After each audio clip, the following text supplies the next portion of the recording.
messieurs, camarades, bonsoir à toutes et à tous. Merci d'être venus ce soir. Nous nous retrouvons donc aujourd'hui pour cette première conférence en partenariat entre Place au Débat et Euroca, première conférence que nous espérons être la première de longue ligne. Nous avons donc à remercier évidemment dans un premier temps notre invité de ce soir, Jean-Marc Sioren, pour avoir fait le déplacement jusqu'à Sciences Po Lyon. Avant de commencer, une brève introduction s'impose. Dans ce contexte politique européen mouvementé, où les élections de 2024 suscitent des débats passionnés et des stratégies complexes, il est essentiel de prendre du recul et de comprendre les enjeux qui façonnent notre avenir commun. Aujourd'hui, nous avons le privilège d'accueillir une voix éminente dans le paysage académique français et européen, Jean-Marc Sioren, professeur émérite de sciences économiques de l'Université Paris-Dauphine. Vous incarnez une expertise dans le domaine de l'économie, de la globalisation et du commerce international. Avec une grande carrière académique, vous êtes titulaire d'un doctorat d'État en sciences économiques de l'Université Paris-Dauphine, où vous avez également obtenu votre agrégation en sciences économiques. Vos contributions dans la recherche économique ont été reconnues par des distinctions telles que le prix Gaëtan Pirou en 1980 et le prix Rossi de l'Académie des sciences morales et politiques en 1989 pour votre ouvrage de l'économie mondiale. En plus de vos fonctions académiques, vous avez également assumé d'importantes responsabilités au sein de l'Université Paris-Dauphine, notamment en tant que directeur du département Master Sciences des Organisations de 2011 à 2016, ainsi que de l'école doctorale Économie des Organisations de 1996 à 2003. Avec un parcours professionnel riche et diversifié, vous avez partagé votre savoir et votre expertise à travers différents postes universitaires, de l'Université d'Orléans à l'Université Paris-Dauphine, où vous avez été maître de conférences. Votre dévouement à l'enseignement et à la recherche a influencé des générations d'étudiants et a contribué à façonner le paysage académique de la recherche économique. Aujourd'hui, nous avons donc l'opportunité précieuse de bénéficier de votre point de vue éclairé sur les défis économiques et politiques qui façonnent notre époque, qui façonnent notre continent. Dans un monde où les décisions économiques ont un impact profond sur la vie quotidienne des citoyens et sur la dynamique des relations internationales, votre expertise est d'une grande importance. Sans plus tarder, je cède la parole à Hugo pour la première question de cette soirée. Sur ce, place au débat. Je vous remercie.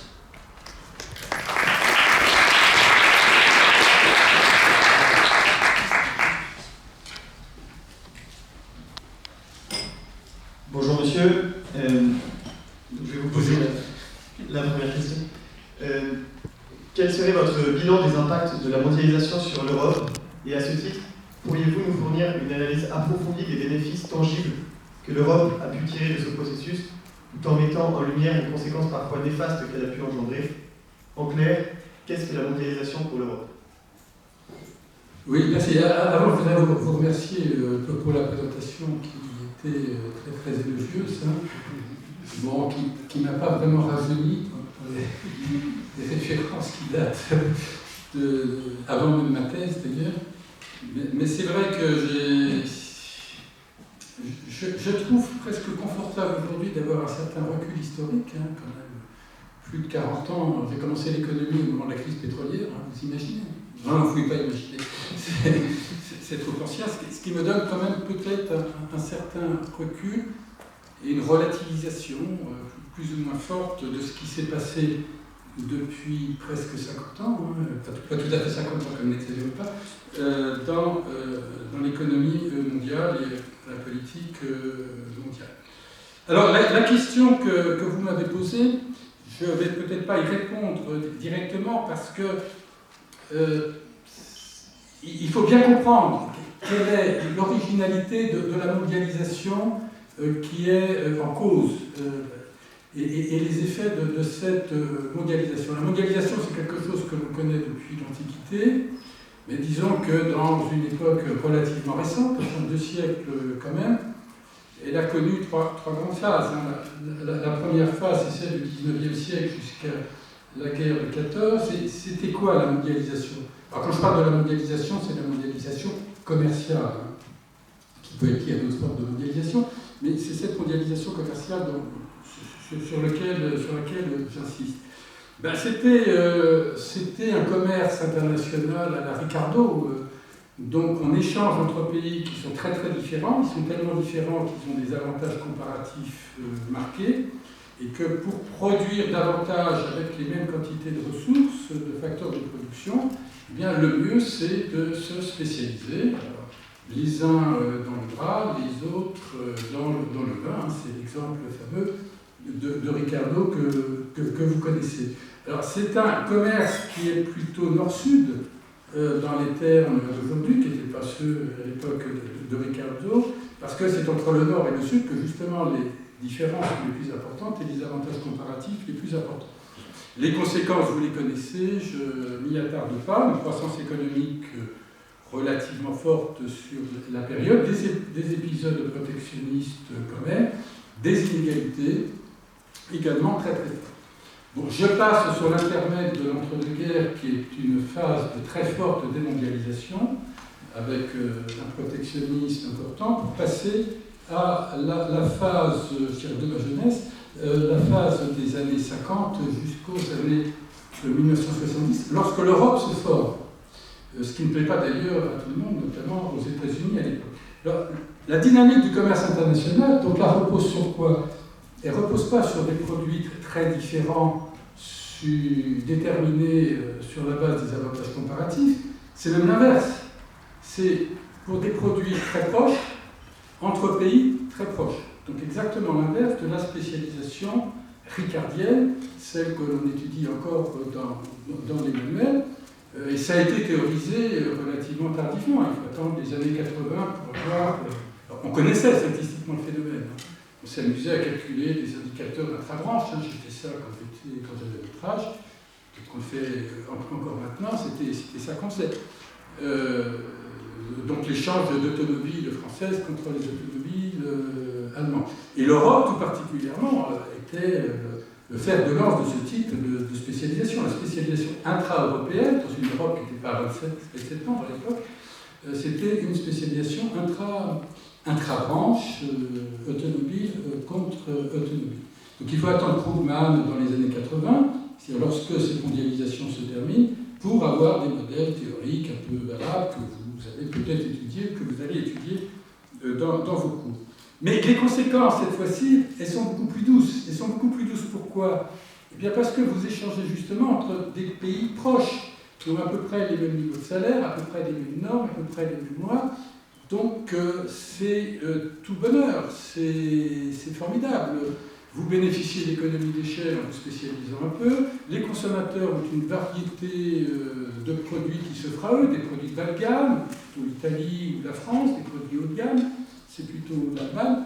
Donc tout ça est formidable, sans beaucoup d'impact social, et il n'y a pas beaucoup de contestation du libre-échange à cette époque. Et puis, cette forme de mondialisation va s'épuiser. Elle va s'épuiser dans les années 80, qui sont des années d'ailleurs relativement protectionnistes.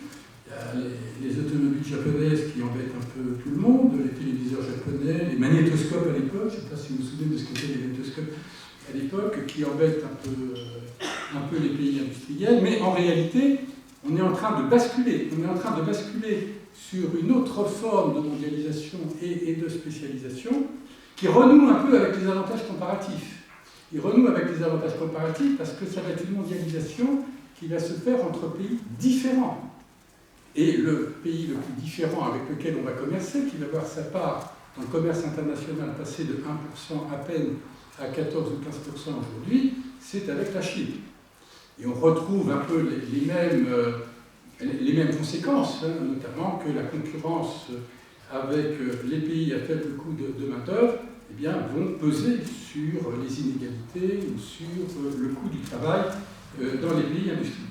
Il y a quand même une différence importante entre la spécialisation ricardienne et la spécialisation d'aujourd'hui, enfin des 30 ou 40 dernières années, c'est qu'on ne se spécialise plus sur le drap ou sur le vin, on va se spécialiser à une étape du processus de production. On assiste à une fragmentation des processus de production qui est considérable, et on va se spécialiser.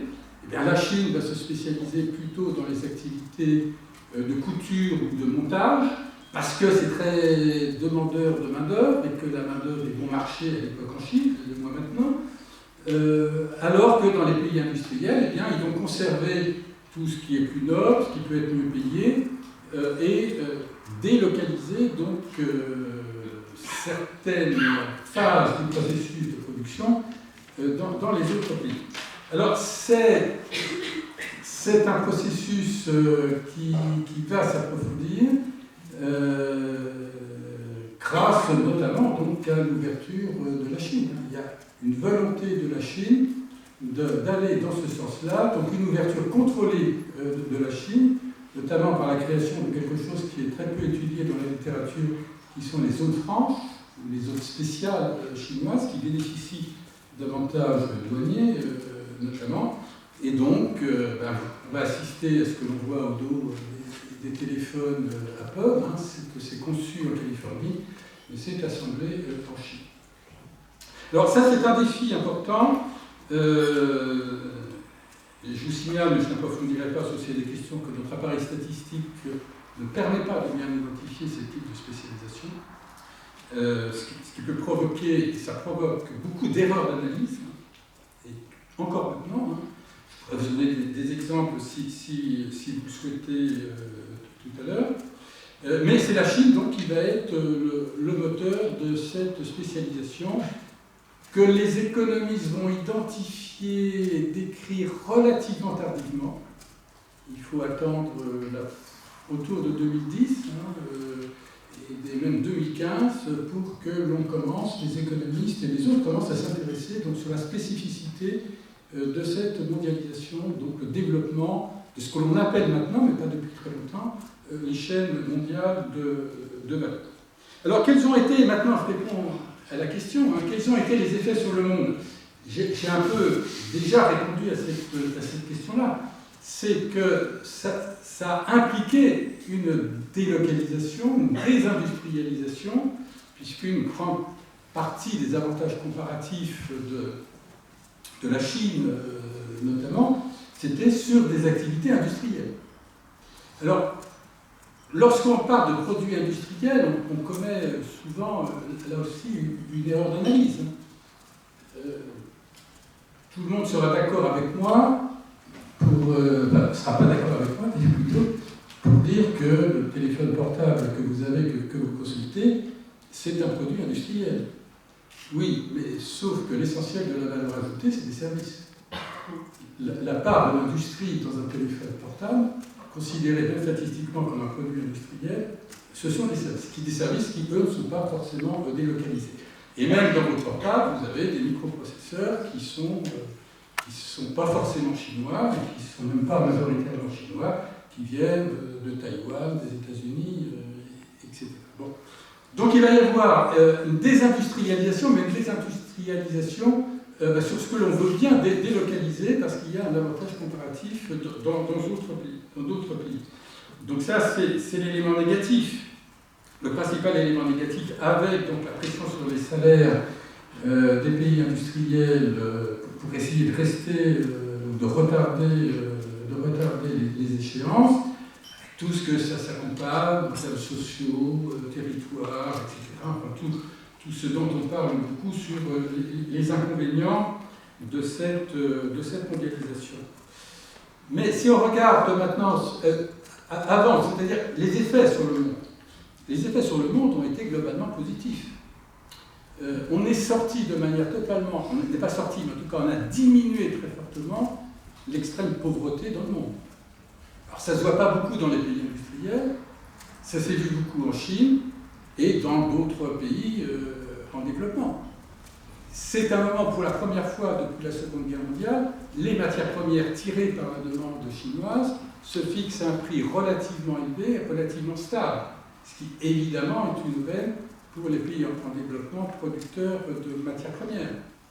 C'est une période où on a quitté l'économie d'endettement et de surendettement des pays en développement. Quand vous êtes début 2000, le gros problème du FMI, vous savez lequel c'est? C'est qu'ils n'ont plus d'argent parce qu'ils ne prêtent plus à personne, donc ils n'ont plus de recettes d'intérêt. Et Dominique Strauss-Kahn, à l'époque, le gros boulot qu'il avait à faire, c'était d'essayer de trouver d'autres ressources pour le FMI, parce qu'il n'y avait plus d'intérêt, on ne prêtait plus. Ce qui montre bien donc qu'on était dans une économie de désendettement, ce qui est là aussi donc plutôt un élément favorable, positif. Est-ce que c'est lié à la globalisation, à la mondialisation ou pas? On peut en discuter. Bon, je pourrais multiplier les exemples, mais globalement pour le monde, et notamment pour les pays en développement, ça a été plutôt une bonne chose. Et d'ailleurs, aujourd'hui, les pays en développement, ce ne sont pas eux qui critiquent le plus la mondialisation. La critique vient plus des pays industriels que des pays en développement. En ce qui concerne l'Europe globalement, donc il y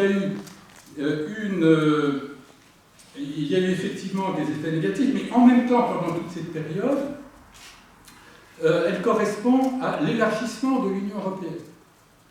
L'Union européenne va s'élargir, donc dans les années 70, aux pays du Sud qui ont abandonné leur dictature, ce qui rend leur entrée dans l'Union européenne possible. Puis à partir des années 90 jusqu'aux années 2000, donc l'intégration des anciens pays de l'Est. Et les anciens pays de l'Est, ils ont une particularité par rapport aux autres pays européens, eh bien c'est que le coût de main-d'œuvre est plus faible. Donc il va y avoir une partie de la délocalisation, d'une certaine manière de la désindustrialisation, qui va être intra-européenne, c'est-à-dire qu'on va investir en Bulgarie, en Roumanie, en Slovaquie, etc., comme on avait auparavant délocalisé un peu au Portugal ou en Espagne. Donc pour ces pays-là, c'est évidemment une bonne chose. Et la conséquence, évidemment, c'est que ça peut, dans les pays, les anciens pays de l'Union européenne, notamment la France, c'est peut être activé. Donc ça ne fait pas forcément plaisir de voir les machines à laver fabriquées en Pologne. Bon. D'un autre côté, ça crée des marchés pour l'Union européenne. Ce que je veux dire par là, eh bien, c'est qu'il y a des gagnants, il y a des perdants. Ceux qui profitent de la situation des marchés s'en sortent mieux que ceux qui n'arrivent pas à pénétrer ces marchés qui voient leur situation s'améliorer, donc leur demande s'améliorer. C'est vrai pour la Chine, c'est vrai pour la Pologne également. Alors si on reste sur l'ancienne Europe maintenant et comparer la France et l'Allemagne, c'est clair que l'Allemagne s'en est plutôt mieux tirée que la France.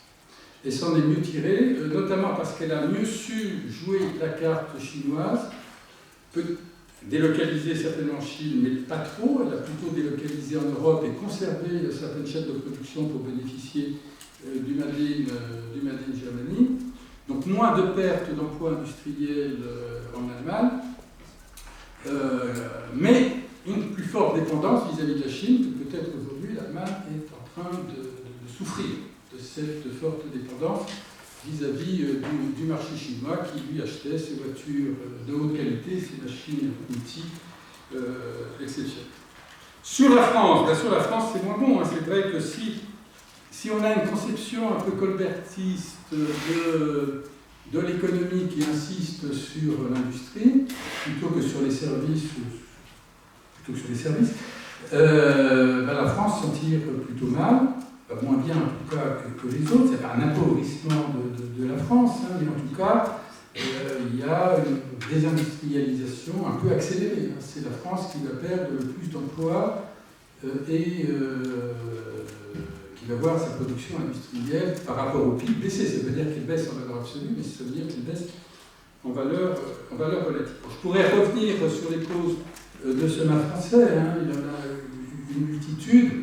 Bon, d'un autre côté, la France s'est comportée dans d'autres secteurs, mais plutôt des secteurs des services, le tourisme, le transport maritime, les supermarchés, et sur une logique de grande firme multinationale. Et ça ne crée pas dans soi en France, ça en crée à l'extérieur, ça rapporte des revenus à la France qui permet de diminuer le déficit courant de la France, enfin, ce n'est pas forcément ce qu'on attend de manière prioritaire. Donc voilà ma réponse à votre première question. Je vous laisse poser la seconde. Merci beaucoup pour cette très très belle réponse. Alors maintenant, on change un petit peu d'échelle, puisque à l'approche des élections américaines de cet automne, et avec dans la personne de Donald Trump, une volonté affichée de s'éloigner du multilatéralisme qui prévalait jusqu'à aujourd'hui, ou du moins de le réorienter, nous voulions ainsi vous demander comment cette évolution peut-elle influer la trajectoire de l'Union européenne et quelles implications cela engendre-t-il pour sa configuration actuelle, puisque dans un monde où les dynamiques géopolitiques évoluent rapidement, quelle stratégie l'Europe pourrait-elle envisager pour maintenir sa cohésion et sa position sur la scène internationale? Oui, vaste question. Les relations sur la question du multilatéralisme et ses relations avec l'Europe, ça n'a jamais été simple. Ça n'a jamais été simple, je le disais tout à l'heure, les États-Unis n'ont jamais tellement apprécié l'Union européenne. Et les discussions multilatérales, c'était d'abord un affrontement, ça a toujours été un affrontement entre les États-Unis qui trouvaient qu'on intervenait trop sur l'agriculture et l'Union européenne. Ça a toujours été compliqué entre eux. Mais c'est vrai que lorsqu'ils arrivaient finalement par se mettre d'accord, et une fois qu'ils étaient d'accord, ils allaient devant les autres membres de l'OMC et ils leur disaient, ben voilà, on s'est mis d'accord, maintenant on va pouvoir signer, bon, vous voulez, bon, allez, on vous donne ça, la rigueur, mais vous nous laissez ça. Là. Mais c'était des négociations qui devenaient relativement larges. Donc, tout ça pour dire que les relations commerciales entre l'Union européenne et les États-Unis n'ont jamais été des relations totalement apaisées. Vous vous souvenez tous de ce grand conflit qui avait commencé à l'époque du GATT et qui est à peine terminé aujourd'hui sur les subventions à Airbus et à Boeing. Dès que les États-Unis déposaient une plainte contre Airbus à l'OMC, vous pouvez être sûr que quelques heures plus tard, l'Union européenne déposait une plainte contre les États-Unis sur les subventions à Airbus. Donc, ça n'a jamais été calme et ça ne pouvait pas être calme. Ça ne pouvait pas être calme parce que la conception du multilatéralisme américain est quand même assez particulière. Le multilatéralisme aux États-Unis, c'est pas dans sa culture. La culture américaine du commerce international, c'est plutôt le protectionniste, et sa culture en politique étrangère, c'est plutôt l'isolationniste. Ce n'est un peu que par exception que les États-Unis se rallient à une certaine forme de multilatéralisme, mais sous condition. La principale condition, c'est que ça soit dans l'intérêt des États-Unis. Donc les États-Unis sont multilatéraux quand ils considèrent que c'est dans l'intérêt des États-Unis. Vous allez me dire, c'est vrai un peu pour tout le monde, mais l'idée du jeu gagnant-gagnant par la coopération, c'est pas quelque chose de très imprégné dans la mentalité américaine. Alors, pourquoi il y a eu le multilatéralisme? C'est deux accidents. C'était en réalité, si on remonte historiquement, dans un long parcours très protectionniste des États-Unis, c'était la volonté du président Wilson dans la guerre de 14 de ne plus refaire la guerre, puisque les États-Unis avaient fait la guerre un peu malgré eux à ce moment-là, donc une intervention internationale qui avait été un peu difficile. Donc on va construire un monde multilatéral où on ne se fera plus la guerre. C'était dans le traité de Versailles, qui n'a pas été ratifié, vous le savez, par les États-Unis. Enfin, il y a quand même eu la SDN et la volonté de libéraliser les échanges, une volonté qui ne s'est pas concrétisée, au contraire, puisqu'il y a eu un recours au protectionnisme, et les États-Unis ont été ceux qui ont le plus protégé dans l'entre-deux-guerres leur économie. Le deuxième accident, mais c'est encore un accident lié à la guerre, où les États-Unis se sont trouvés engagés à la guerre, un peu malgré eux encore, donc la Seconde Guerre mondiale, où là, c'était plus le président Wilson, c'était le président Roosevelt, donc qui voulait construire le multilatéralisme, une organisation multilatérale, avec l'URSS de l'époque, qui garantirait la paix. C'est l'ONU, c'est le Bretton Woods avec le FMI et la Banque mondiale, et ça va être le GATT, qui est déjà en recul sur le multilatéralisme, puisque l'État, on avait quelque chose de beaucoup plus ambitieux, qui était la Charte de La Havane, et déjà les États-Unis, un peu comme le traité de Versailles, et on savait qu'ils ne ratifieraient jamais, le Congrès ne ratifierait pas la Charte de La Havane, ou quelque chose de moins ambitieux. Donc déjà, la première crise du multilatéralisme, c'est 1948. Et les États-Unis ont toujours un peu traîné les pieds sur ce multilatéralisme, et ils ont adopté progressivement une doctrine très pragmatique, c'est-à-dire qu'on a 3 voies pour aider nos producteurs américains et le commerce de nos producteurs américains. Vous avez la voie multilatérale. Si ça ne marche pas, et ça c'est une découverte de la fin des années 90, si ça ne marche pas, on va faire des accords, des traités de libre-échange. Ça va être l'ALENA, la multiplication des traités de libre-échange. Et si ça ne marche pas non plus, ben on fera du protectionnisme. Donc Trump en est là. Trump en est là. L'OMC, le multilatéralisme, il n'en est pas question. Il a tout fait pour le saboter, tout juste il n'est pas sorti de l'OMC. Les traités commerciaux non plus, ça ne lui plaisait pas. Donc il a renégocié l'ALENA, il a interrompu, il a renoncé donc, au grand traité de libre-échange asiatique.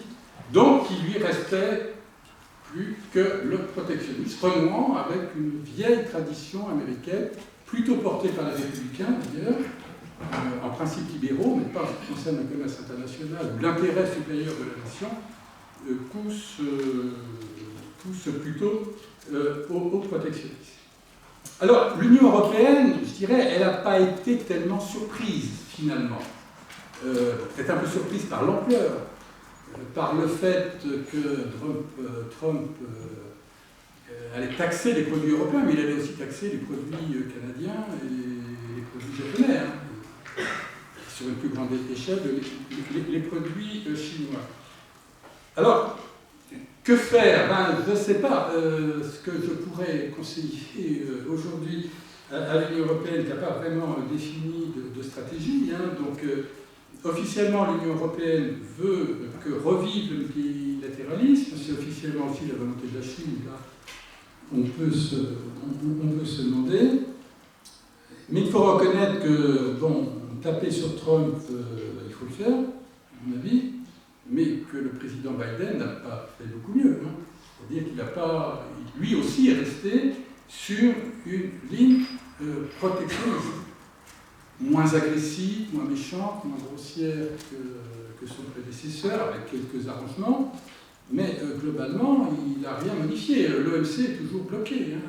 Elle est bloquée parce que son organe d'appel, qui est censé donc, régler les différents, se prononcer sur les différents OMC, elle est bloquée parce que les États-Unis opposent leur veto à la nomination des 7 juges qui sont nécessaires. Biden n'a rien fait, il n'a pas nommé un seul. Donc de ce point de vue-là, ce n'est pas uniquement Trump. Biden n'a pas fait tellement mieux. On peut penser que si Trump est réélu, il fera pire. Alors, on fait avec. L'Union européenne a fait avec. En espérant que les choses se débloqueront un jour ou l'autre. Je pense que c'est un peu illusoire, ça ne va pas se régler très, très rapidement. Elle a essayé de monter une solution alternative pour la procédure de règlement des différends, mais qui ne marche pas très très fort. Elle essaie de réactiver ses accords commerciaux, ses accords de libre-échange, et on voit que là, cette fois-ci, c'est dans les opinions publiques que ça passe mal, l'accord avec le Mercosur, par exemple.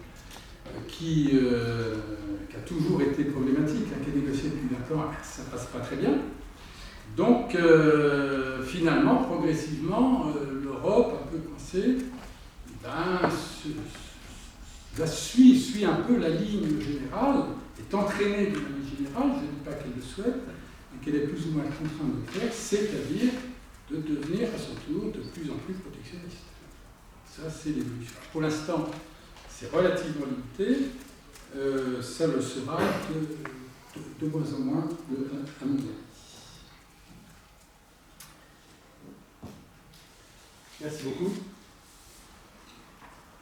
Vous avez parlé.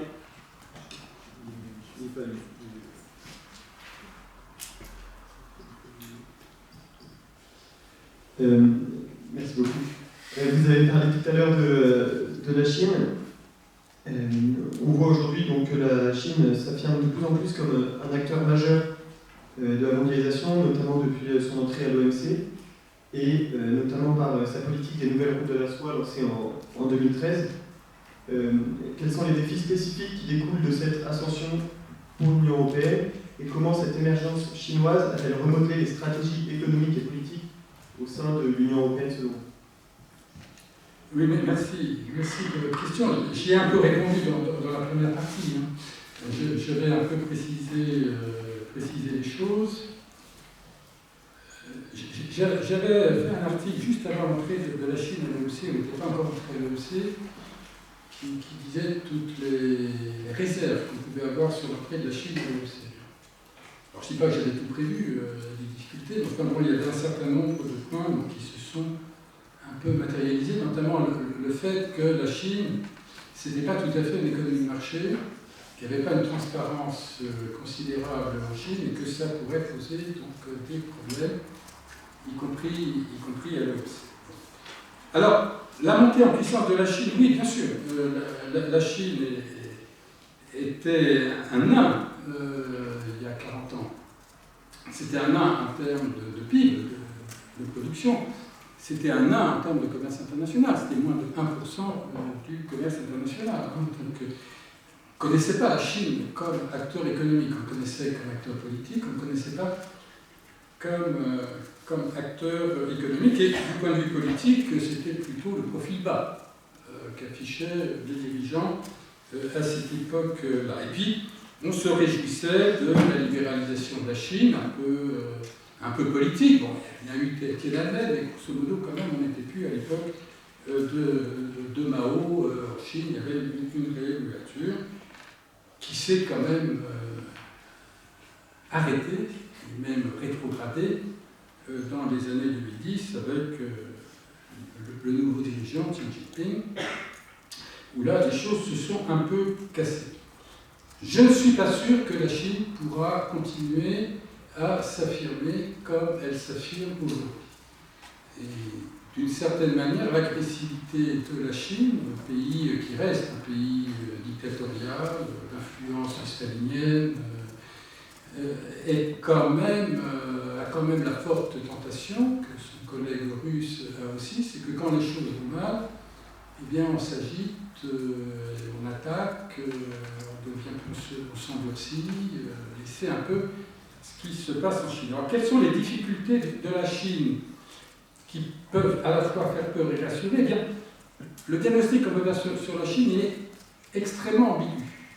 Il y a des éléments positifs pour la Chine qui peuvent inquiéter, qui inquiètent les autres pays, et il y a d'autres éléments qui pourraient annoncer un déclin de la Chine, et un scénario à la japonaise.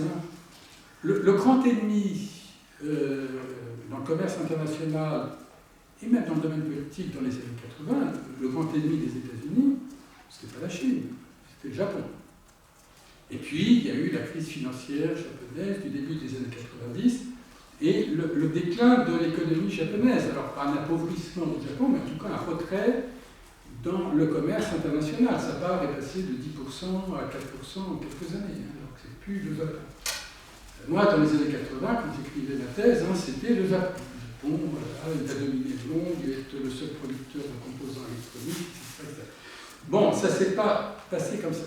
Donc, est-ce que la Chine n'est pas en train d'amorcer un processus à la japonaise? Alors, les éléments qui peuvent le laisser penser, je ne sais pas si c'est rassurant ou pas rassurant, c'est la démographie. C'est un vieillissement démographique qui commence donc à atteindre sérieusement la Chine.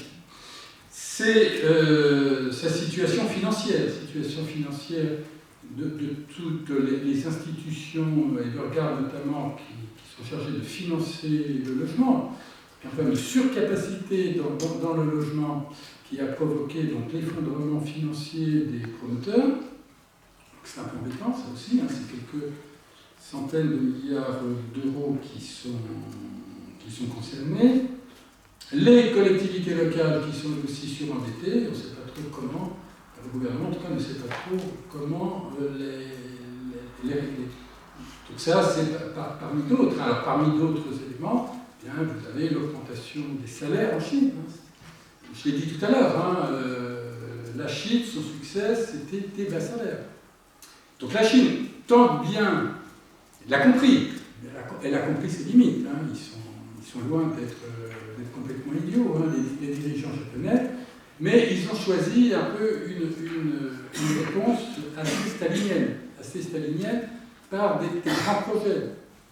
Alors c'était le grand projet Made in China 2025, qui n'a pas très bien fonctionné, puis ça a été le grand projet Route de la soie, qui ne fonctionne pas très bien non plus et qui accroît l'endettement de la Chine.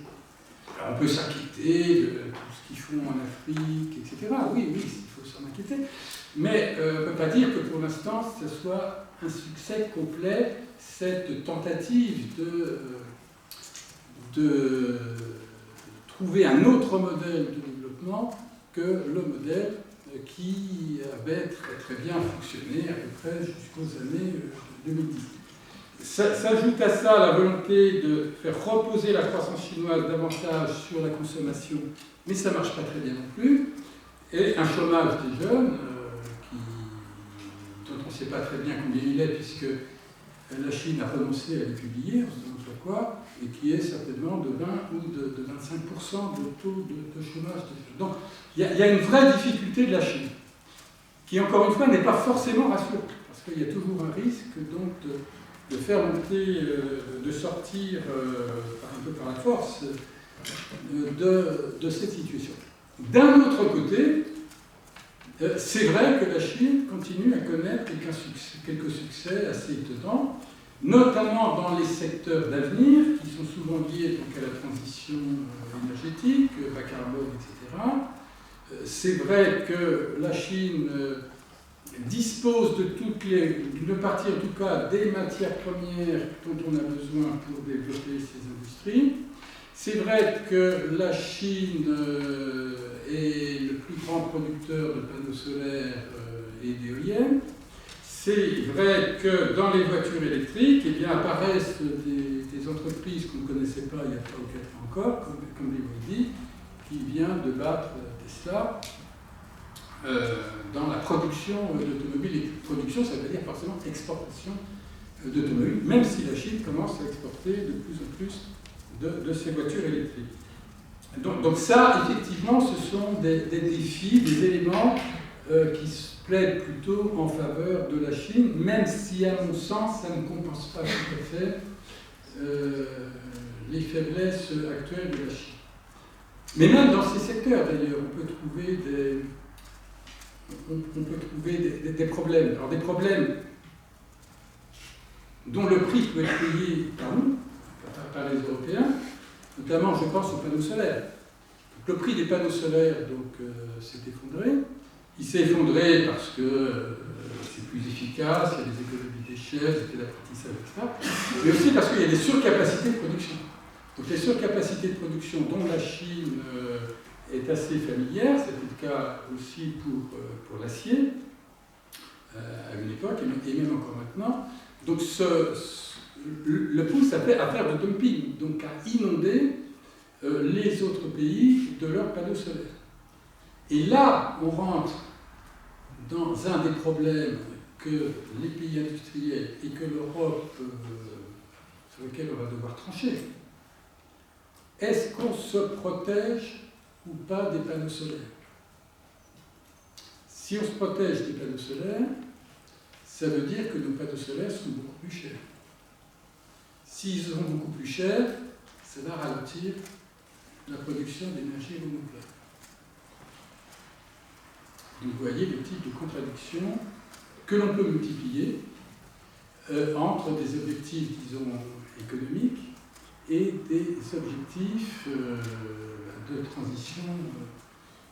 transition climatique. Alors, il y a quelques jours seulement, l'Union européenne a fait état d'un accord sur un nouveau plan entre la Commission et le Parlement européen, donc, qui doit suivre son chemin, qui prévoit donc des objectifs assez ambitieux sur ce type de produits, panneaux solaires, etc., avec la perspective de 40% du marché européen qui serait européen. Est-ce que c'est une bonne idée ou une mauvaise idée? A priori, c'est une bonne idée. Est-ce qu'on est capable de le faire? Est-ce qu'on est capable de rattraper les Chinois? Est-ce qu'on ne risque pas de sacrifier les panneaux solaires et un peu l'énergie renouvelable de cette manière-là? Je n'ai pas la réponse, mais je crois qu'il faut ouvrir les yeux sur ces types de questions qui vont se généraliser, qui se généralisent déjà avec les agriculteurs, on a vu tout le temps les contradictions qu'il peut y avoir entre la volonté donc, de protéger une production européenne, voire française, et d'autres impératifs.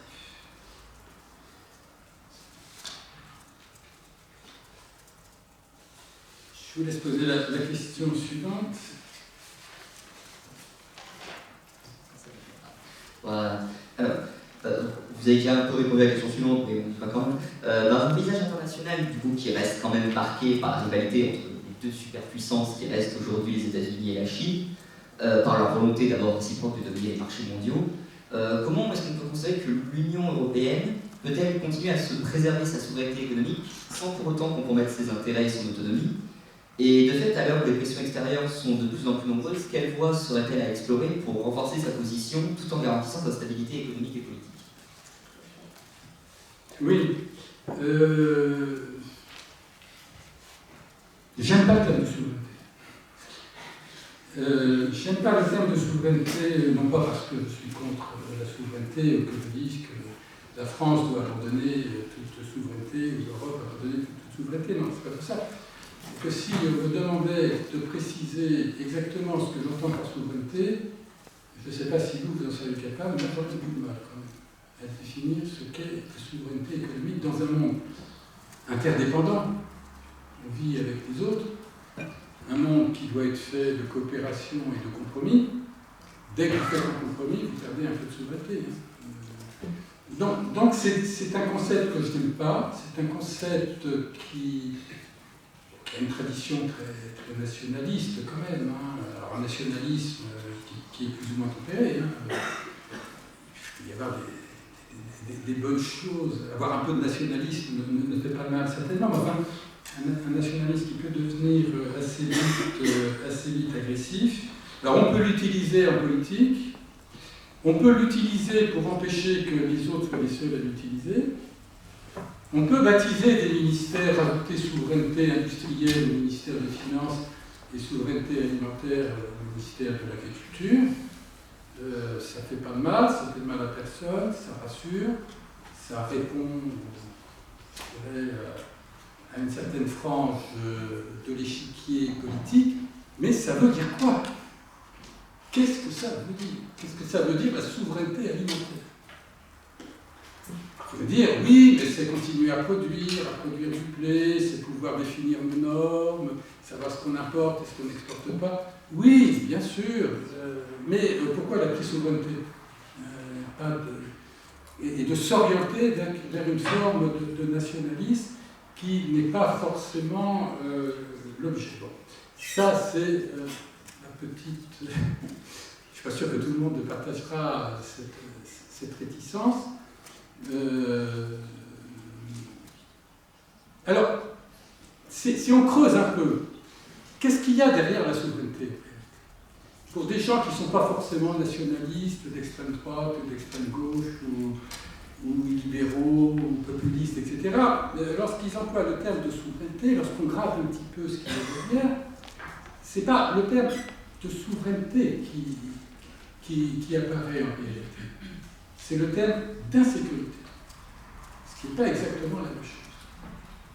Madame von der Leyen n'est peut-être pas toujours très bien inspirée, mais elle a parlé de de-risking, ce qui est finalement peut-être plus intelligent, peut-être plus neutre aussi que le terme de souveraineté, mais peut-être un peu plus intelligent. Parce que on rentre dans la problématique de l'interdépendance. L'interdépendance, c'est très bien, notamment parce que ça peut garantir, en principe, en fait pas tellement, mais ça peut garantir une certaine stabilité, parce que si moi je fais défaut, mon partenaire fera défaut aussi, on sera tous les deux perdants. Donc, mais derrière l'interdépendance, qui a été accentuée, et je reviens sur le début de mon intervention, sur le développement des chaînes de valeur mondiale. C'était formidable, le développement des chaînes de valeur mondiale, sauf qu'elles sont extrêmement fragiles. Elles sont extrêmement vulnérables. On s'en est perçu à plusieurs reprises en 4 ans, de manière assez incroyable. On s'en est aperçu avec la crise de la Covid, avec la guerre d'Ukraine, on s'en aperçoit avec de la mer Rouge aujourd'hui, qui retarde le transport et qui peut poser des problèmes de pénurie. Évidemment, la situation au Moyen-Orient ne va pas arranger les choses, et vous ajoutez à ça une multiplication des accidents climatiques, et vous avez le risque, vous avez une petite usine perdue dans un désert américain qui fabrique une petite niche, un petit composant électronique ou un truc de rien, qui va être obligé de s'arrêter à cause de la sécheresse, et c'est toute l'industrie automobile qui va être atteinte pendant plusieurs mois. Il ne pourra pas produire pendant plusieurs mois. C'est ça l'insécurité qui a été accentuée par la forme tout à fait particulière de la mondialisation que j'avais évoquée précédemment. Sachant que cette interdépendance croissante peut conduire à une forme, à une utilisation stratégique et géostratégique.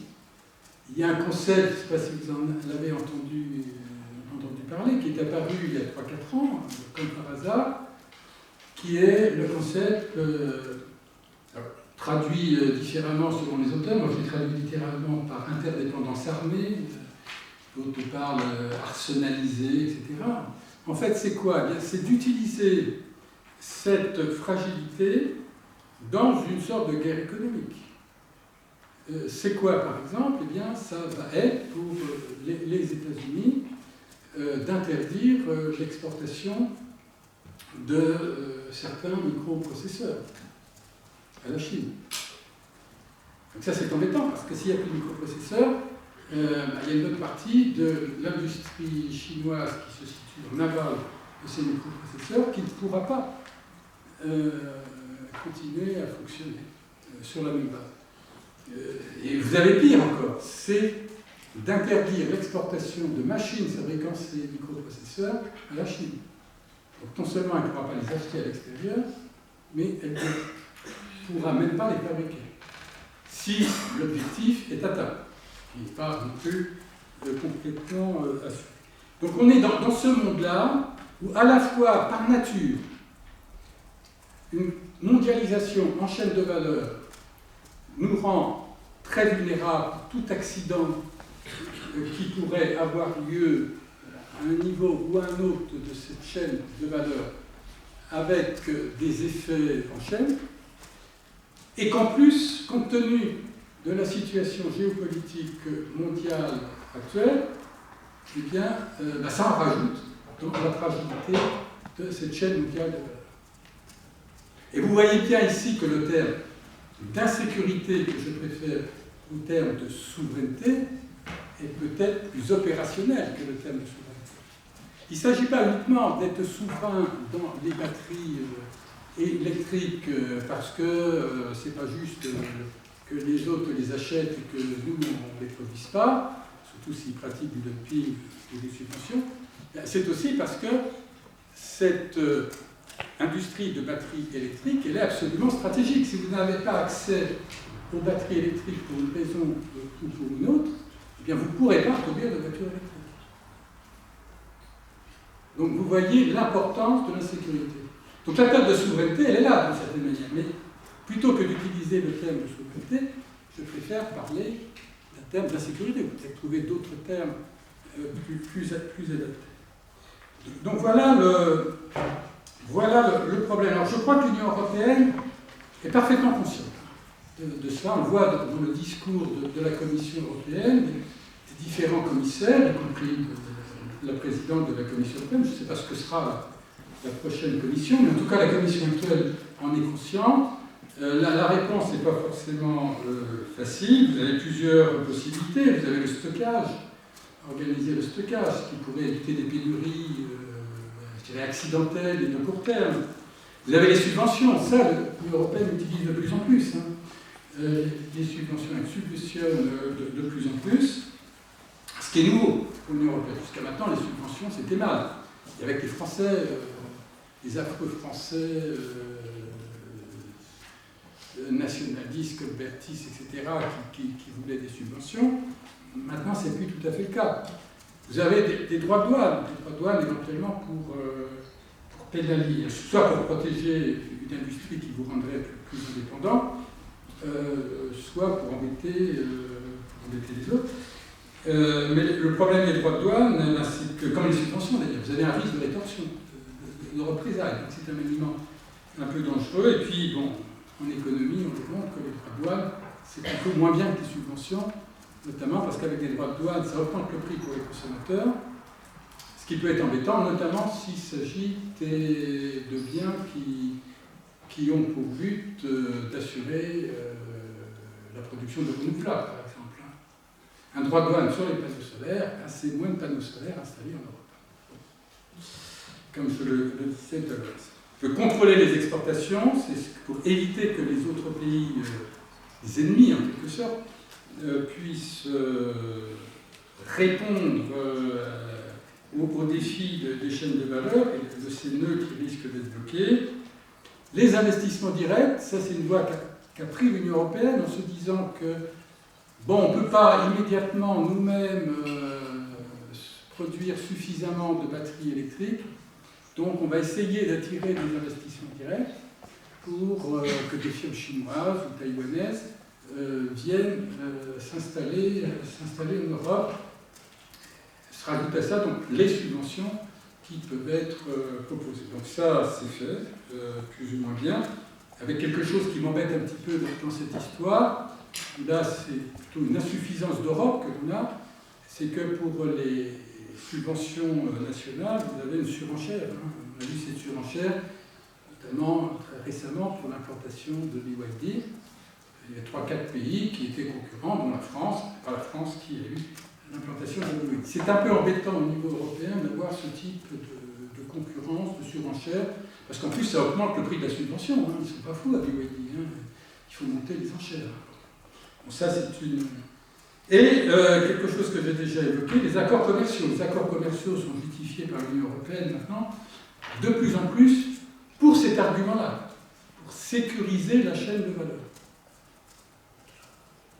Parce qu'en fait, j'aurais dû le dire avant, est-ce que le meilleur moyen de sécuriser une chaîne de valeur, c'est le protectionnisme, ou plutôt la relocalisation chez soi, ou au contraire la diversification? L'économiste que je suis, qui n'est pas un financier mais qui a fait un peu de finance, il sait que pour réduire le risque, la réponse c'est la diversification. On doit diversifier ses sources d'approvisionnement. Si vous concentrez tout sur une zone, vous maximisez votre risque. Alors il faut que vous choisissiez des implantations dont le risque n'est pas corrélé, bien sûr. Ça veut dire que si vous dites « relativise tout », exemple extrême, tous les microprocesseurs dont j'ai besoin, je vais réussir à les localiser en France. Comme ça, les producteurs français n'auront pas de risque, ils pourront se fournir auprès des producteurs français. Ouais, mais s'il y a une usine qui explose, où est-ce que vous allez acheter vos... C'est plus ce que je dis, microprocesseurs, où est-ce que vous allez l'acheter? S'il y a un accident climatique, où est-ce que vous allez acheter votre blé? Si vos autres produits alimentaires, si vous avez perdu toutes les connexions avec les autres pays, vous allez aller taper à la porte de la Russie pour avoir du blé? Bien sûr. Donc, assez paradoxalement, vous avez cet aspect-là aussi à prendre en compte, ce qui pousse non pas à la diminution du commerce international, ce qui est un peu le réflexe que l'on peut avoir, mais d'une certaine manière à son intensification, et une intensification qui aurait d'autres motivations que les motivations précédentes, qui aurait une motivation de diversification de risque. Et de toute façon, c'est ce qui se passe. C'est ce qui se passe au niveau des entreprises. Le grand métier aujourd'hui d'avenir, c'est d'être logisticien. C'est la logistique. C'est-à-dire définir quels sont les bons fournisseurs et bien diversifier. Donc, les entreprises qui ont réévalué le risque qu'elles pouvaient avoir sur la chaîne de production et commencer donc à diversifier leurs sources d'approvisionnement. Donc voilà sur cette question.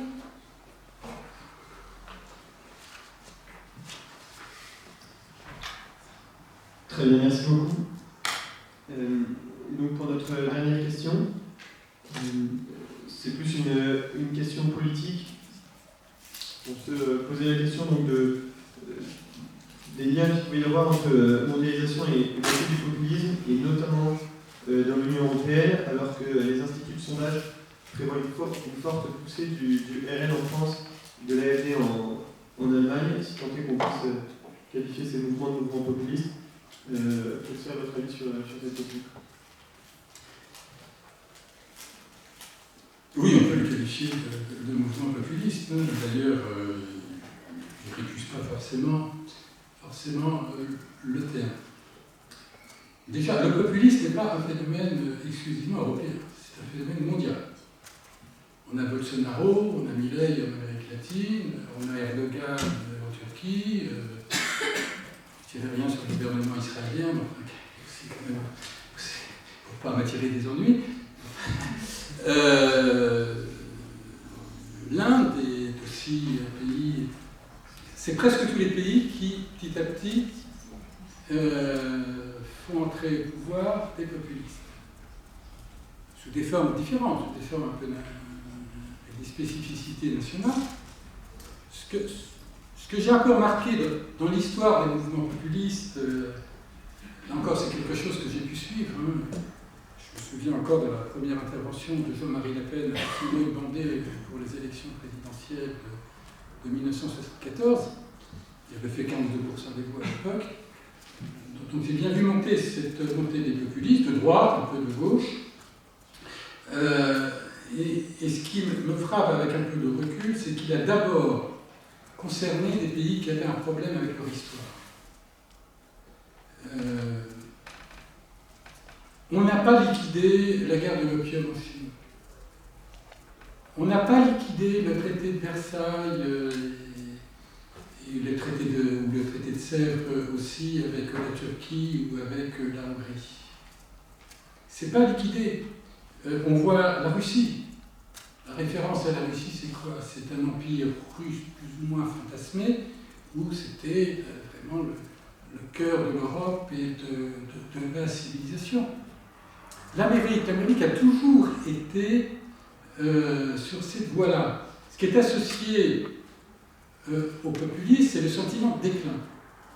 Et les États-Unis ont toujours eu cette peur du déclin. On voit dans toute la littérature américaine ce déclin qui revient. Un des premiers articles que j'ai écrit dans une revue un peu grand public, c'était la discussion très très débattue dans les années 80 sur le déclin des États-Unis.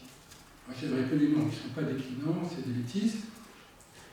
L'histoire a montré qu'ils n'étaient effectivement pas déclinants, mais c'était à la suite d'un livre publié par Paul Kennedy sur, j'ai peut-être entendu parler, donc, qui voyait que, c'était écrit en 87 je crois, et qui prévoyait que la puissance dominante de demain, ça serait l'URSS. Et il y en a d'autres en France qui ont dit la même chose. Je ne citerai pas le nom, je ne citerai pas monsieur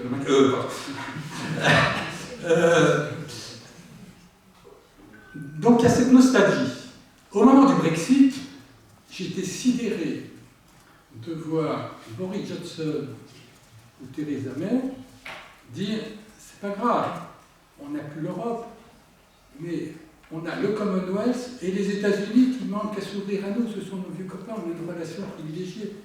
C'est le seul à le savoir, parce que les États-Unis, une relation privilégiée avec la Grande-Bretagne, ils ne savent pas ce que c'est, mais la Grande-Bretagne, elle sait ce que c'est, ce sont les seuls à le savoir.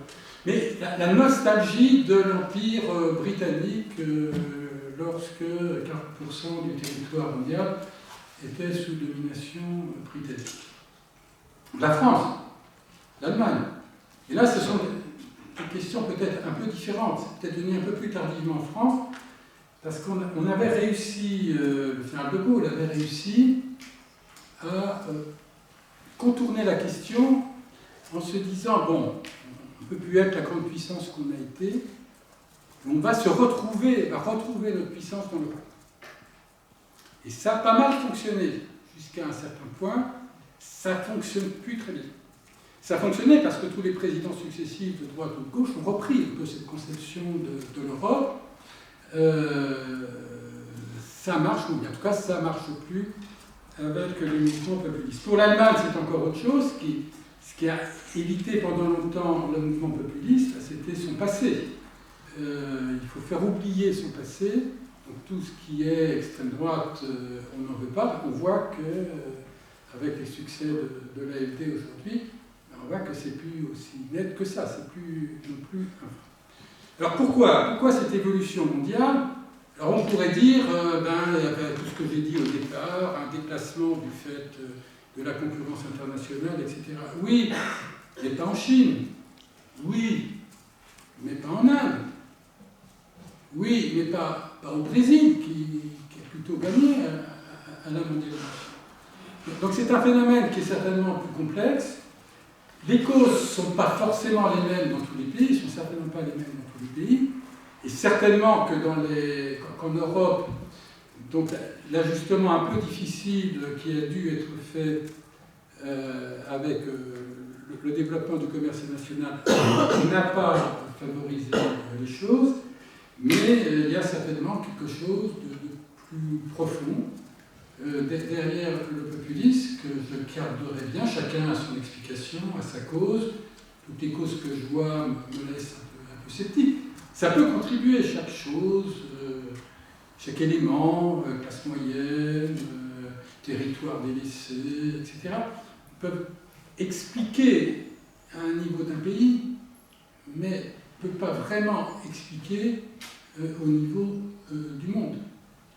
Et pourtant, c'est un phénomène mondial. Et c'est en grande partie pour ça que je regrette beaucoup, je ne sais pas si ça aurait changé les choses, que je regrette beaucoup la crise du multilatéralisme aujourd'hui, de coopération internationale. J'ai beaucoup espéré à la chute du mur de Berlin, comme beaucoup de monde d'ailleurs. Je me suis dit, les choses changent, ça y est, on a peut-être gagné. J'espérais, je n'ai pas forcément cru.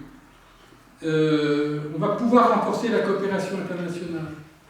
On va peut-être se reposer davantage sur les organisations internationales plutôt que sur les États-Unis seulement. Ben non. Le 11 septembre et depuis le 11 septembre, ça ne s'est pas passé comme ça.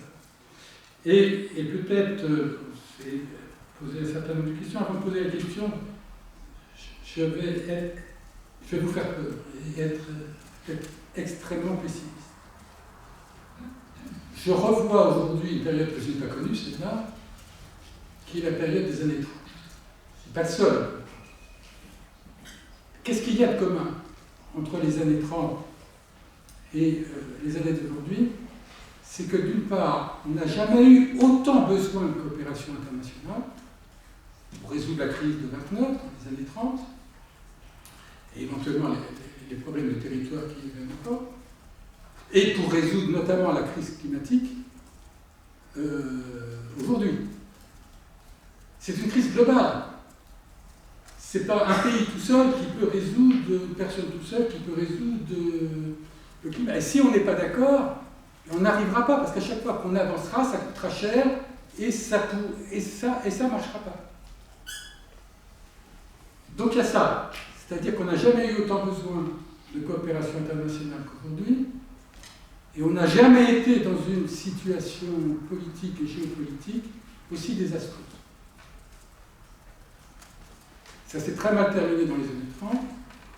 J'espère que ça ne se terminera pas de la même façon dans les années 40, même si d'une certaine manière ça a déjà commencé. On peut se demander si la guerre en Ukraine ou la guerre Palestine, Israël-Palestine, je dis bien Israël-Palestine, je fais attention, qui peut peut-être annoncer ce genre de catastrophe. Bon, la catastrophe n'est pas certaine, loin de là. Mais en tout cas, c'est vraiment une analogie entre les deux grandes périodes, entre ces deux grandes périodes qui doit faire réfléchir.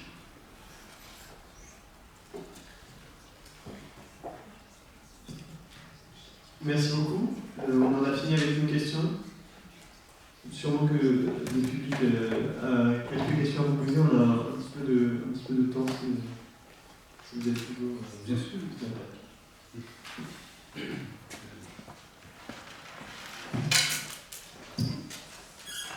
Bonjour. Merci beaucoup pour cette belle conférence. Moi, je voulais vous poser les questions de la solution de la contradiction que vous avez abordée, notamment dans le cadre du mécontentement agricole, puisqu'on sait qu'il y a un certain nombre d'agriculteurs qui sont en colère vis-à-vis des normes qu'on leur impose, alors qu'à côté, l'Union européenne, des normes européennes qu'on leur impose surtout, et alors qu'à côté, l'Union européenne va faire des accords de libre-échange avec des pays qui ne respectent pas ces normes et va importer par exemple du poulet ukrainien qui peut être nourri à la farine animale ou des choses comme ça. Est-ce qu'il y a des solutions pour lutter contre ces contradictions? Pour lutter contre ça, Ces contradictions? des solutions pour lutter contre ces contradictions, je ne sais pas. Bon, je mettrais de côté l'Ukraine quand même. Parce que là, la considération géopolitique fausse un petit peu l'analyse. Hein. Sachant qu'il n'y a pas eu autant d'invasions que ce que l'on a dit de poulets ukrainiens. Alors, il y a plusieurs choses. Hein. Ça a quand même été un grand moment d'hypocrisie générale, cette crise agricole.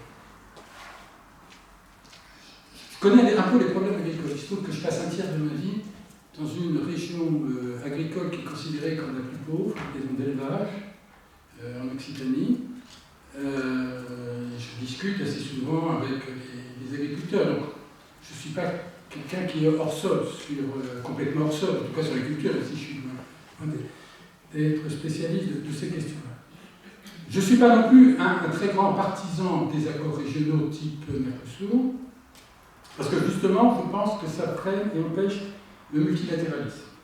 C'est contradictoire avec le multilatéralisme et ça m'ennuie un peu. Bon.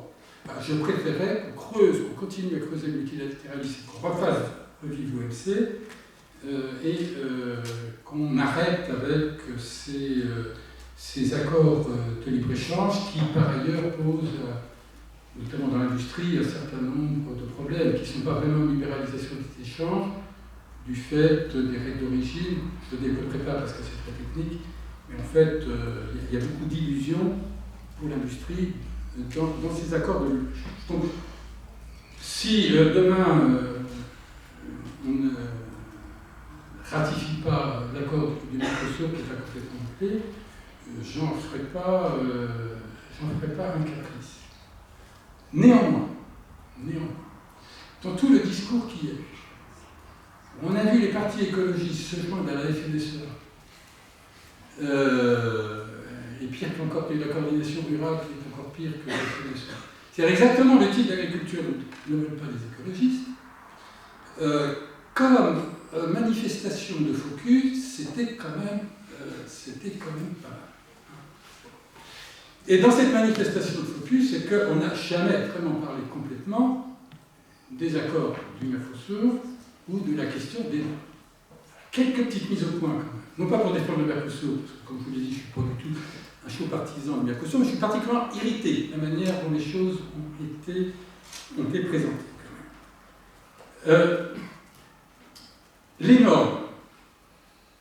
On ne peut pas importer en Europe des produits qui ne respectent pas les normes européennes. Alors, vous allez dire, oui, mais on fait quand même.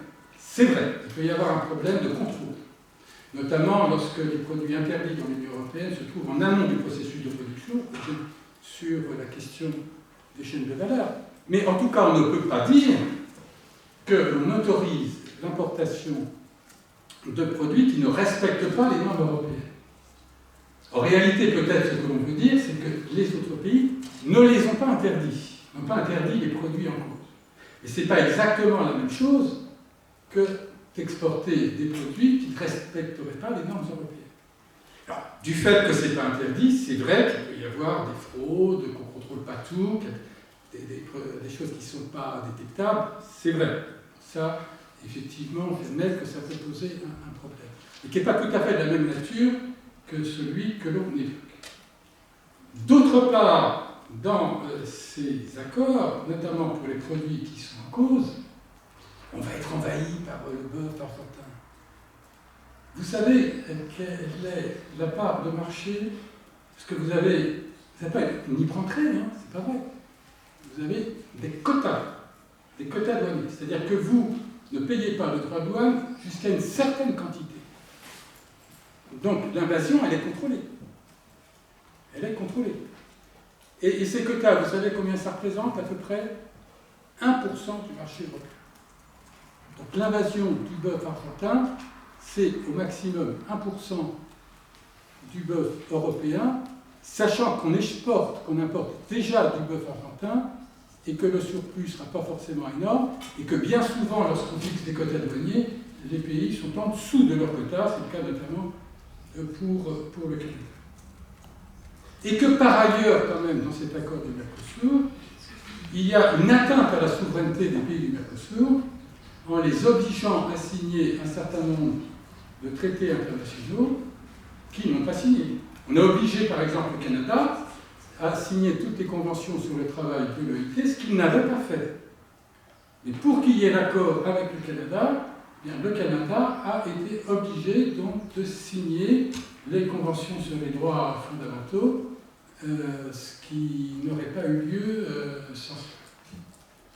Donc ça, c'est une petite mise au point. Je rajoute à cela que on a beaucoup parlé donc, des risques d'inonder par les importations le marché européen, et on a été extrêmement discret sur les exportations, et notamment les exportations agricoles, notamment pour nos producteurs de vin, de spiritueux, de produits laitiers et même de céréales. Avec pour les produits laitiers et les vins et liqueurs la reconnaissance d'appellation d'origine, et qu'on ne pourra plus vendre du Roquefort, fromage qui m'est cher de la région d'Occitanie d'où je viens, on ne pourra pas vendre du Roquefort avec l'appellation Roquefort au Brésil, si jamais il y avait le Mercosur. Et je ne parle même pas des industriels qui affrontent actuellement des droits de douane de 40%, et je ne parlerai pas non plus, parce qu'on parle quand même, de la rivalité avec la Chine qui essaie de pénétrer, elle aussi, le marché du Mercosur, qui pourrait prendre les marchés du Mercosur. Voilà quelques mises au point de choses que l'on n'a pas dit, avec une hypocrisie enfin, qui m'a sidéré. Le jour où j'ai entendu que 50 organisations écologiques se joignaient aux agriculteurs, j'ai fait un tweet en disant il y a quelque chose qui m'a échappé.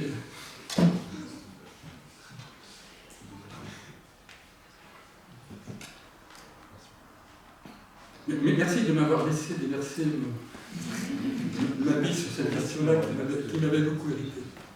Vous aurez compris que je suis en même temps très attentif à l'agriculture. Je connais bien les éleveurs de bovins.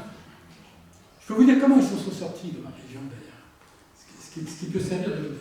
Donc avant, c'était des petites exploitations. Comme tous, ils ont connu un mouvement de regroupement. Ils se sont spécialisés dans les bovins, mais on ne les payait pas si cher. Vous connaissez donc le problème. Hein. Ce que veulent les éleveurs, c'est des prix garantis. Ben, les prix garantis, ils ont. Ils se sont réunis pour, sur le département et le département d'à côté, l'Aveyron et le Tarn, pour avoir une appellation que vous connaissez peut-être, c'est le veau de l'Aveyron et du Ségala,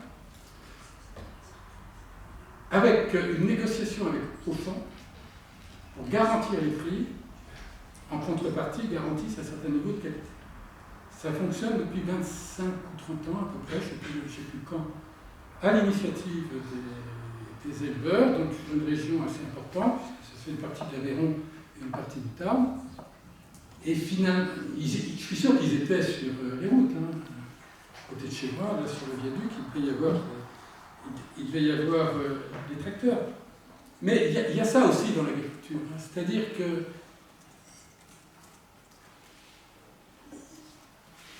il y a un problème, le vrai problème de l'agriculture, c'est un problème de compétitivité, de qualité, de filière, d'organisation. Eux, ils ont fait leur filière, hein. Ils ont construit leur filière. Comme précédemment, d'ailleurs, sur le canard, il y a un autre exemple dans ma région, où, à une époque, après la chute du mur de Berlin, on était envahi par le foie gras hongrois ou roumain. Ça a expulsé le foie gras français. Ils se sont regroupés, ils ont mis en place une filière, ils se sont spécialisés sur la filière, ils ont introduit une chaîne de valeur, et bien ça les a fait vivre, ils ont augmenté considérablement leur compétitivité, et on n'a plus eu, ou moins eu, de foie gras roumain. Donc il y a cette question-là. Et là encore, c'est une question qui n'a pas été posée pendant ce malaise agricole. Ce qui m'a beaucoup agacé. Bon, je vais terminer avec l'agriculture, mais c'est au cœur. Parce que l'agriculture est quand même.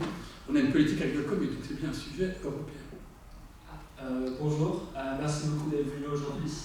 J'ai une question sur quels sont les effets de l'Inflation Reduction Act adopté par les États-Unis il y a 2 ans sur la politique industrielle au sein de l'Union européenne, et de savoir si un recours à une telle politique présage un déclin du commerce international. Alors, là, j'aurais voulu en parler, mais je n'ai pas eu tellement le temps.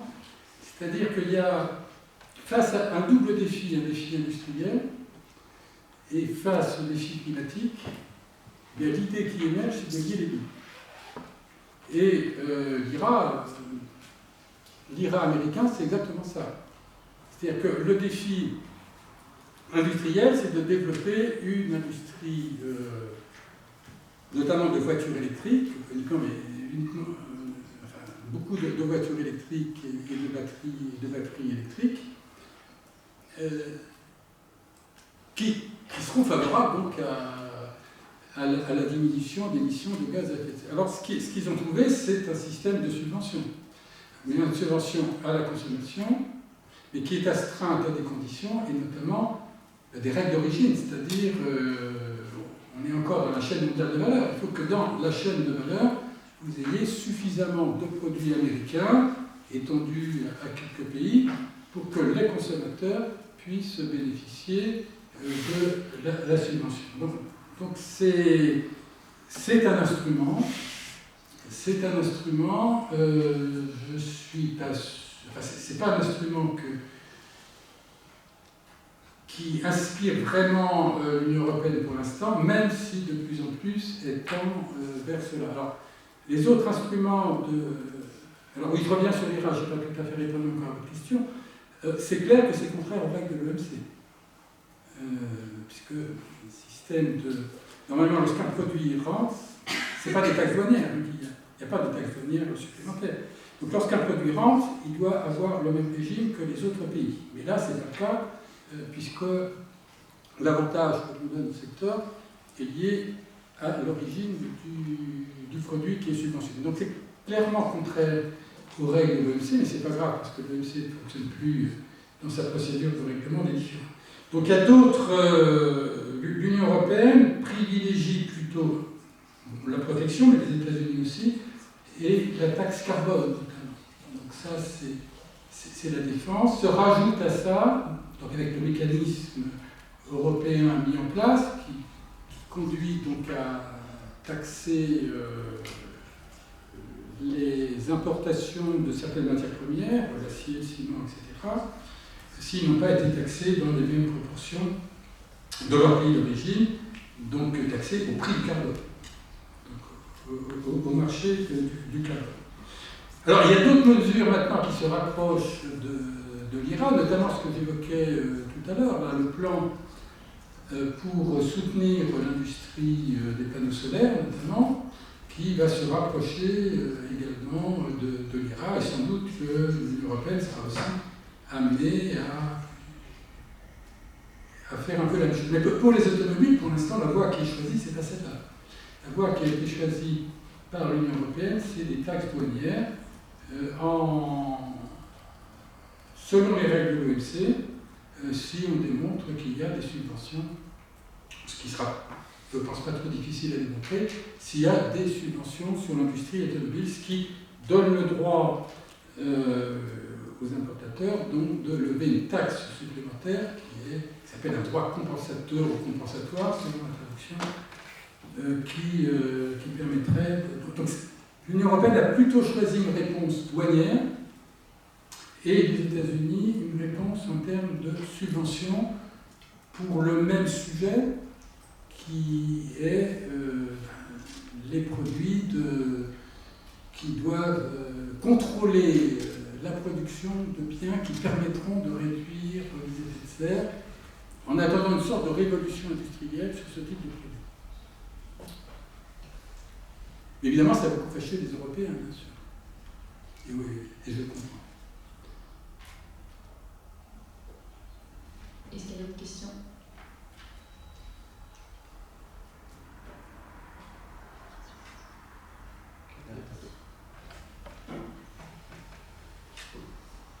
Bonjour, merci beaucoup pour cette question.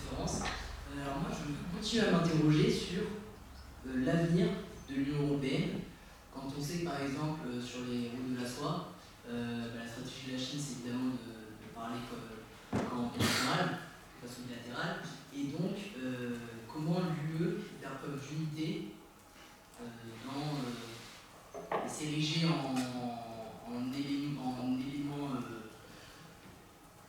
de base, alors que les États-nations ont une sorte de recrudescence en termes économiques. Je ne sais pas si c'est clair, ma pensée est un peu confuse. Je ne sais pas si vous avez compris l'essence de mon propos. Bon, sur la route de la soie, personnellement, j'y avais pas cru dès le début. J'y crois pas beaucoup plus maintenant, avec un certain désengagement. Je vois pas comment ça pourrait marcher. Bon, il y aura des infrastructures, il y aura des ports, il y aura des trucs, il y aura des choses. Alors maintenant, je pense que votre question, c'est pas principalement celle-là.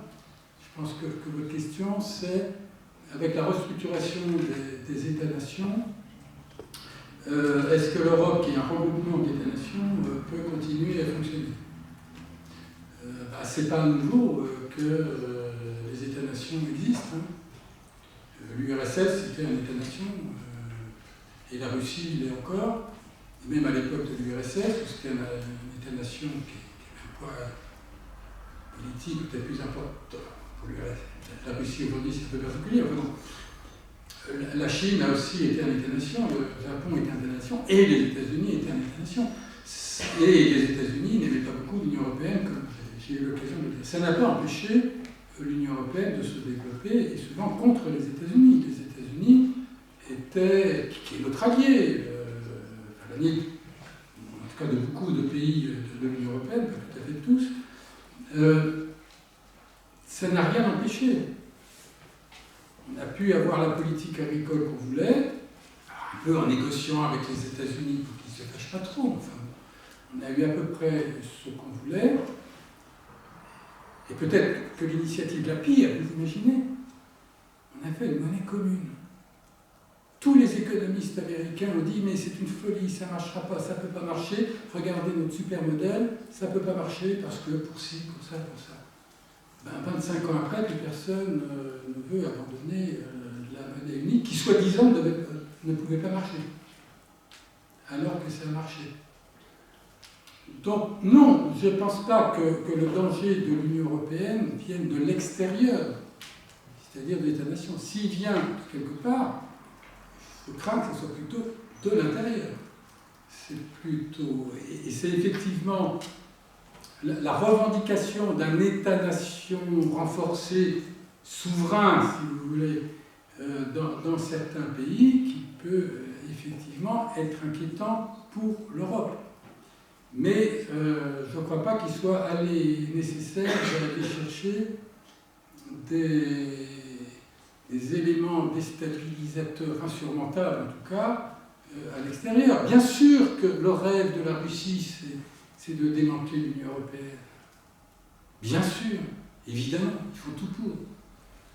Mais, pas forcément en les attaquant, on peut attaquer la périphérie, mais en les déstabilisant de l'intérieur. Ce qu'ils font, on le sait. Même chose pour les États-Unis, une déstabilisation autrement. Mais non, les routes de la soie, la Chine, etc., à mon avis, non seulement ne peuvent pas empêcher ou conduire au démantèlement de l'Union européenne, mais au contraire ne peuvent que le renforcer. C'est-à-dire qu'il y a quand même cette idée qui reste imprégnée très fortement, que pour résister aux grands États-nations que sont les États-Unis et la Chine, eh bien, il vaut mieux être plusieurs que tout seul. Et donc, non seulement, je ne suis pas du tout sûr que ça va fragiliser l'Union européenne, fragilisation extérieure de l'Union européenne, et j'ai plutôt tendance à penser que ça va la renforcer. Imaginez que demain Trump est élu et qu'il dise que l'OTAN n'interviendra plus si l'Union européenne était attaquée. Vous croyez que ça va démanteler l'Europe, ça? Non, ça va la saouler. Parce que chacun sait bien qu'on pourra augmenter les dépenses militaires qu'il faudra absolument augmenter et que ça ne sera efficace que s'il y a quelque chose qui ressemble à une armée commune, en tout cas une armée qui qui est comment dire, intégrée.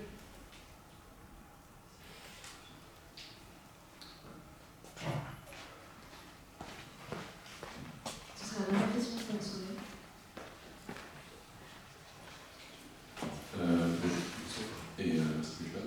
Je voulais revenir sur la souveraineté que vous avez mentionnée tout à l'heure et le fait que vous la traitiez sous le prisme du risque. Je vous en ai pas très bien. Oui, je voulais revenir sur la question de la souveraineté Oui. et le fait que vous la traitiez sous le prisme du risque de problèmes au fur et à mesure de la chaîne de valeur. Et même si c'est peut-être la manière dont c'est perçu d'un point de vue économique, je voulais parler du fait de si on a un rejet de la monétisation, je pense, au sein de la population aujourd'hui, c'est parce que les gens ne perçoivent pas forcément de ce côté-là, mais aussi du côté où on a beaucoup tertiarisé la France.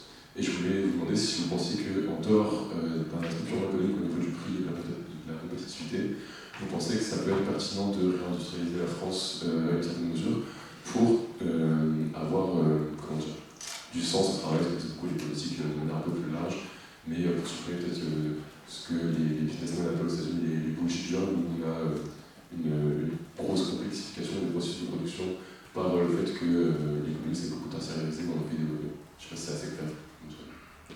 Oui. Si la France est plus désindustrialisée que les autres, je ne suis pas sûr que ce soit la faute de l'Union européenne. Et que l'on doive mettre en cause, dans ce domaine-là, l'Union européenne. Tout le monde a eu la même politique commerciale, puisqu'elle est intégrée. Tout le monde a eu la même politique de la concurrence, puisqu'elle est intégrée. Après, ça reste au niveau national. Si la France a un système de formation un peu en crise, aide mal à la formation professionnelle, privilégie les études tertiarisées, c'est pas parce que l'Union européenne l'a voulu. C'est parce que nous, on l'a voulu. Si on a 2 ou 3 fois moins de robots qu'en Allemagne, c'est pas parce que l'Union européenne l'a voulu. C'est parce que les entreprises françaises ont préféré se délocaliser dans les pays où la main-d'œuvre était moins chère, plutôt que de se robotiser au niveau des autres. La France est le pays qui a le moins de robots par rapport à son nombre d'employés. Ça, c'est pas l'Union européenne, c'est des choix français. Si les firmes multinationales, si les grandes firmes françaises, si nos champions nationaux français ont préféré aller investir à l'étranger dans les services, distribution, etc., c'est pas l'Union européenne qui l'a imposé. C'est notre système qui a généré cela. Et je pourrais multiplier les exemples. Alors je crois qu'il ne faut pas non plus se polariser sur une tertiarisation qui serait dramatique et une industrialisation qui serait le paradis et la sortie. Non. Vous avez des industries, heureusement qu'on n'a pas les industries d'autrefois et qu'on s'est débarrassé de ces industries. Mais si vous regardez les grandes firmes, les GAFAM par exemple, il n'y a aucune entreprise industrielle, Tesla à la rigueur, mais il y a, qui n'est pas encore un GAFAM, il n'y avait aucune industrie là-dedans. C'est que des services. Donc le problème de la France, c'est qu'on n'a pas eu l'équivalent peut-être de Microsoft ou d'Apple. Apple, c'est pas une entreprise industrielle. Apple n'a jamais produit un seul ordinateur, ni même de composants électroniques. Je crois qu'il commence un peu à le faire maintenant. Non, c'est uniquement une entreprise de service. Et c'est ce service qui fait la valeur ajoutée, la principale valeur ajoutée des téléphones portables que vous avez. Donc, la tertiarisation n'est pas forcément un mal en soi et l'industrie un bien en soi. Il faut plutôt savoir dans quel service il faut investir. Sans doute aujourd'hui, l'intelligence artificielle, etc., où les Français ne sont pas forcément les plus mauvais. Oui, investir là-dedans, ça sera des services, hein, ça ne sera pas des gens qui sont à l'usine en train d'assembler des batteries automobiles, mais c'est pas mal aussi, hein, y compris pour la souveraineté économique. Donc d'une part, les critiques que l'on peut faire sur l'échec ou le semi-échec de la conversion française face à la mondialisation, il faut d'abord faire une analyse introspective et pas dire systématiquement c'est la faute des Allemands, c'est la faute de l'Europe, c'est la faute de je ne sais pas qui encore. Non. De même pour l'agriculture. Pourquoi les Pays-Bas, finalement, dans l'évolution agricole, s'en sont mieux sortis que nous? Oui, vous allez me dire parce qu'ils ont des usines. Ouais, peut-être. Mais enfin, bon, il faut savoir ce qu'on veut aussi.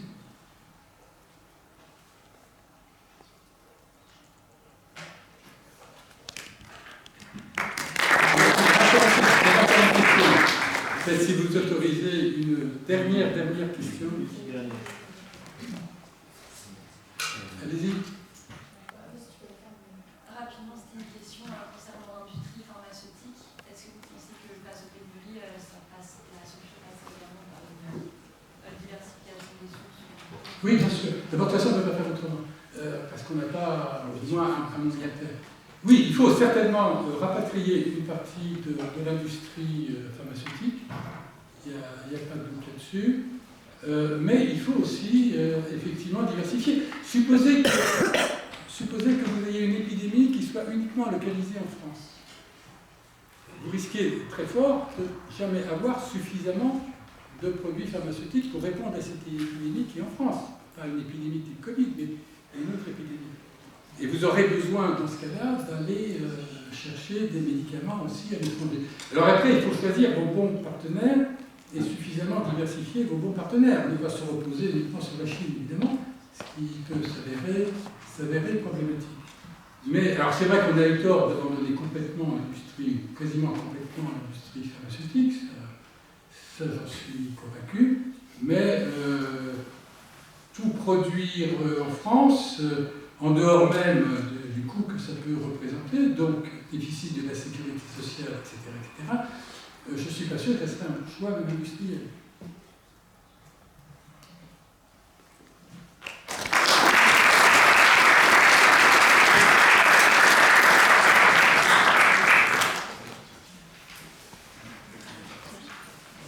Merci pour cette conférence, Monsieur Siroel. Merci, cher public, pour votre venue, pour votre attention en ce lundi soir. Et on en profite pour vous convier à notre prochaine conférence avec Place au débat, qui aura lieu ce jeudi 15 février en amphithéâtre Aubrac à 17h30 avec M. Pierre Oliver, maire du 2e arrondissement de Lyon, les républicains, et nous parlerons de gouvernance territoriale et de l'avenir. Merci à tous et bonne soirée. Merci.